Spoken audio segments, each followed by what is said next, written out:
Tracy, अब जिस तरीके से हम लगातार बातचीत कर रहे हैं कि आप शूटिंग से फिर आप अब एक पॉलिटिशियन बन गई हैं। Shooting is a very selective game, मतलब कई सारे लोगों को वो समझ में भी नहीं आता कि अच्छा शूटिंग है, शूटर है तो क्या है। तो इसको आप किस तरीके से लोगों तक ये पहुंचा पा रही हैं कि भाई मेरा एक बहुत स्ट्रॉन्ग करियर रहा है और अब मैंने दूसरा ऑप्शन चुना है जनता की सेवा करने का, जनता के बीच रहने का, चाहे वो आपके भाषण में हो या फिर लोगों से बातचीत के दौरान हो। कैसे वो कनेक्शन आप स्टैब्लिश कर रही हैं? अच्छा, इसमें मेरी कोई भूमिका नहीं है, इसीलिए क्योंकि हमने, और ये सिर्फ जमुई की बात नहीं है, पूरे बिहार की बात है। बिहार की जनता बहुत जागरूक है, यहाँ के वोटर्स बहुत जागरूक है। उन्हें पता है कि कौन कौन प्रत्याशी हैं, उम्मीदवार हैं, किस बैकग्राउंड से आ रहे हैं, क्या उनकी पॉलिटिकल स्ट्रैटेजी रह चुकी है, अगर नए हैं तो क्यों आ रहे हैं। तो इन सब चीज़ में हम अधिकतर लोगों के पास जाते हैं। जी बिल्कुल, बहुत से ग्रामीण भी ऐसे हैं जो हमको नहीं पहचानते हैं शायद, लेकिन फिर वहाँ हमारे पिताजी का नाम आ जाता है।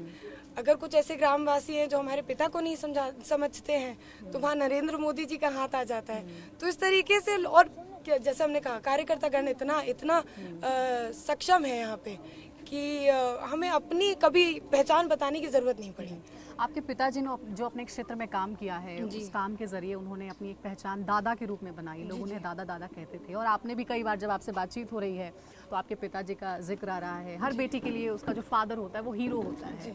तो अब क्योंकि आप जब राजनीति में आ गई हैं, पॉलिटिक्स में आ गई हैं, तो पिताजी की कमी कितनी खलती है? उनकी कौन सी बातें आपको याद आती है? कुछ उन्होंने ऐसा सिखाया हो कि बेटी कभी अगर पॉलिटिक्स में जाना तो ये चीज़ें ज़रूर याद रखना? I am glad you asked this. नहीं, देखिए, वो तो एक ऐसी कमी है जो कोई भी इस ज़िंदगी में तो नहीं पूरा कर पाएगा।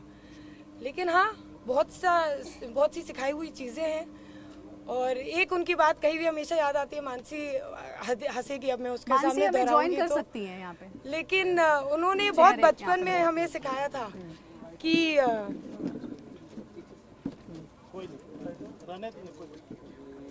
आई थिंक एक बात जो बहुत याद रहती है उनकी वो है कि सच परेशान हो सकता है पराजित नहीं। तो एक बहुत बड़ी शिक्षा है जो उनकी हमें याद रहती है, अक्सर याद आती ही रहती है और हम भी उस बात को दोहराते रहते हैं। और पापा से सीखने के लिए तो बहुत कुछ मिला, बहुत कुछ सीखना बाकी भी था, लेकिन छोटी सी उम्र में हम लोग को छोड़ गए। बाकी माँ बहुत बड़ी सपोर्ट रही है, मानसी बहुत बड़ी सपोर्ट रही है करियर में, लाइफ में कभी भी आगे बढ़े हैं। तो हमारे friends are the family that I chose. They are here, as you can see, and I think as a family we are very strong. तो उसकी मैं हमेशा से शुक्रगुजार रही हूँ। परवाह देश की, सोमवार से शुक्रवार रात 10 बजे TV9 भारतवर्ष पर।